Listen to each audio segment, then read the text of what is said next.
जय श्री राम। आप सभी को हिंदू नववर्ष की बहुत सारी हार्दिक शुभकामनाएं। विक्रम संवत 2082 और सिद्धार्थी नामक विक्रम संवत, इस संवत के राजा हैं सूर्य और मंत्री भी हैं सूर्य।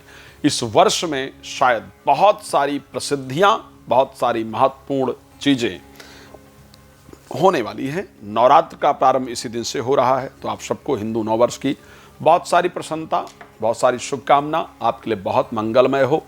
सिद्धार्थी नामक 9 संवत्सर में ज्ञान का विशेष फैलाव रहता है, ऐसा देखा गया है। ऐसा वर्णन रावण संहिता इत्यादि के अंतर्गत मिलता है, जहां पर इस प्रकार के वर्णन को किया गया है कि सिद्धार्थी नामक संवत्सर में ज्ञान को लेकर के, यानी एजुकेशन को लेकर के विशेष जानकारी सभी के अंतर्गत होती है।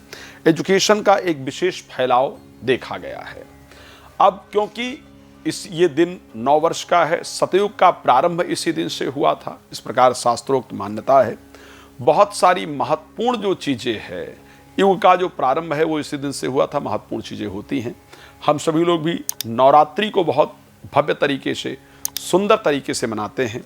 भगवान राम के जन्मोत्सव इत्यादि को भी बहुत श्रद्धापूर्वक मनाया जाता है। ऐसी परिस्थितियाँ देखी जाती है, क्योंकि आप सभी लोग जानते हैं कि जो नवरात्र का प्रारंभ होगा 30 मार्च 2025 से होने वाला है। उसके साथ साथ अगर देखा जाए 30 मार्च 2025 से नवरात्र का प्रारंभ होगा। कलश स्थापना का समय 8:34 से सुबह लेकर के 10:39 तक मॉर्निंग में कलश स्थापना का समय रहने वाला है। ध्यान रखिएगा, नवरात्र का प्रारंभ ही सर्वासिद्धि योग से हो रहा है, तो इससे सुंदर एक्चुअल में कुछ भी नहीं हो सकता है। वृष लग्न प्रारंभ होगी सुबह 8:34 से 10:39 तक। इसी बीच में आपको कलश स्थापना करने की आवश्यकता है।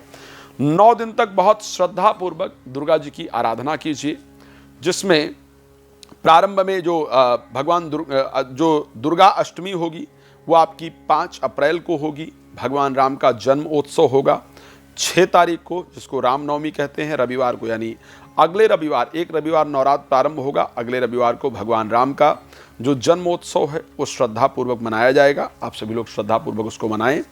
संस्था के अंतर्गत प्रतिदिन श्री रामचरितमानस का पाठ, दुर्गा सप्तशती का पाठ, आप सभी को लोगों के लिए, विशेष कुंभ राशि वालों के लिए यज्ञ इत्यादि का आयोजन किया जाएगा। अगर आप संस्था के माध्यम से दुर्गा सप्तशती का पाठ, श्री रामचरितमानस का पाठ इत्यादि नवरात्र में कराना चाहते हैं, रत्न रुद्राक्ष का विशेष सिद्धिकरण होगा, उस पर कुछ काम वो प्राप्त करना चाहते हैं, तो उसके लिए हमें आप कॉल कर सकते हैं। कलश स्थापना जरूर करें। दुर्गा जी के पूजन से शक्ति प्राप्त होती है। भगवान राम ने सबसे पहले नवरात्र मनाया, दुर्गा जी का पूजन किया। आप सभी लोगों को भी दुर्गा पूजन जरूर करना चाहिए।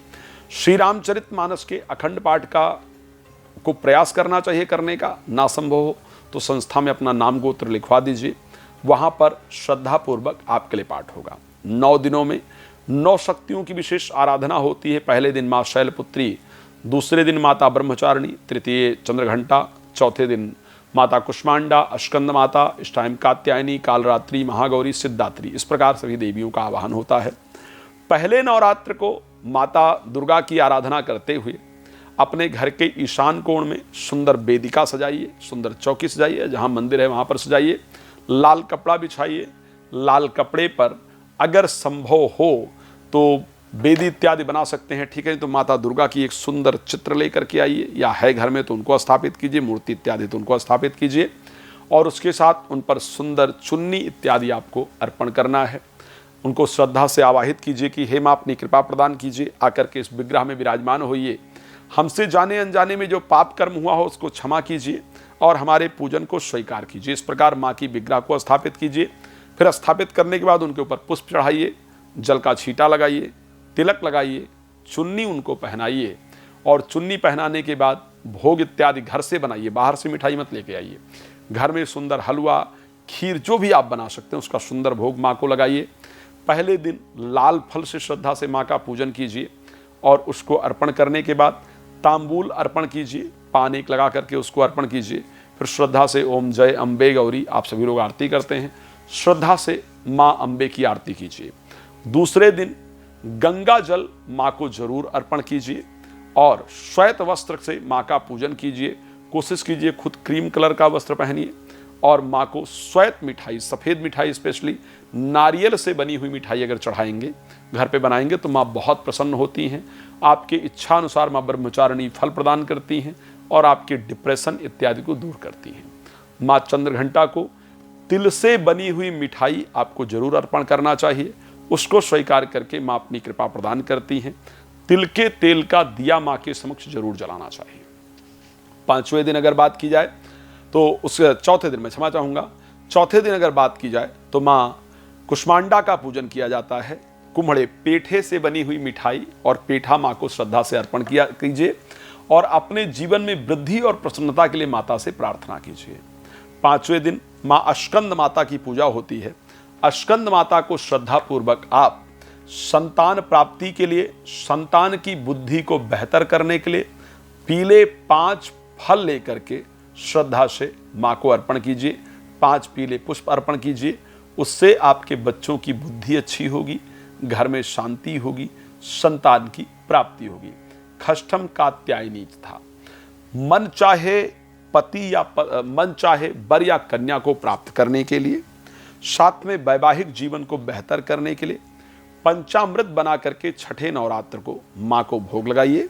और उसके साथ साथ माँ को एक बड़ी सुंदर माँ का मंत्र है, कात्यायनी महामाये महायोगिन निधीश्वरी नंद गोप सुते देवी पतिम में कुरुते नमः। इस मंत्र का जप कीजिए, माँ अपनी कृपा करेंगी और आपका वैवाहिक कार्य जल्दी पूर्ण होगा और वैवाहिक जीवन सुखमय रहेगा।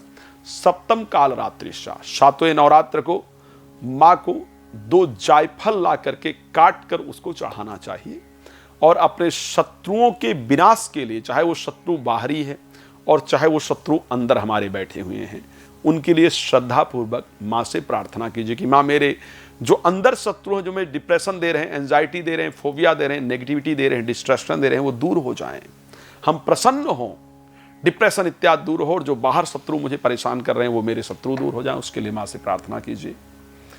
अष्टम नवरात्र को अपने घर की सुख शांति, घर में आर्थिक परिस्थिति अच्छे होने के लिए माँ को हलवा और चना बना करके सुंदर भोग लगाइए। नारियल उसके साथ एक माँ को जरूर भोग लगाइए और जो भी कामना है उसको जरूर प्रार्थना कीजिए। नवमी के दिन श्रद्धा से घर में भगवान राम, 12 बजे भगवान राम का जन्म हुआ है, 12 बजे भगवान राम के सुंदर जन्म उत्सव को सेलिब्रेट कीजिए, मनाइए। रामायण के बालकांड में दोहा नंबर 191 से 192, भय प्रकट कृपाला दीन दयाला कौशल्या हितकारी, श्रद्धा से इसको गाइए और उसके साथ घर के अंदर यज्ञ उस दिन जरूर कीजिए 9 देवियों के नाम से। इस प्रकार आप नवरात्र मनाइए। संस्था में आपके लिए श्री रामचरितमानस का अखंड पाठ 9 दिन होगा। अखंड दिया जरूर घर में जलाना चाहिए, लेकिन दिया जलाएं तो घर से बाहर जाना नहीं चाहिए। इस पर आने वाले समय में एक वीडियो आपको जरूर देने का प्रयास करूंगा। अगर आप घर में अखंड दीपक जला रहे हैं तो घर छोड़कर बाहर नहीं जाना चाहिए, वहीं रहना चाहिए। जिस कमरे में अखंड दीपक जल रहा है उसमें शयन भी करना चाहिए, ऐसा शास्त्रोक्त नियम है। इस पर खैर आने वाले समय में एक वीडियो जरूर देने का प्रयास करूंगा। लेकिन यदि आप दुर्गा सप्तशती का पाठ कराना चाहते हैं, रामायण का अखंड पाठ कराना चाहते हैं, भगवान राम के जन्मोत्सव के लिए कुछ आप डोनेट करना चाहते हैं, तो आप उसके लिए हमें कॉल कर सकते हैं। धन्यवाद आपका जुड़ने के लिए। जय श्री राम।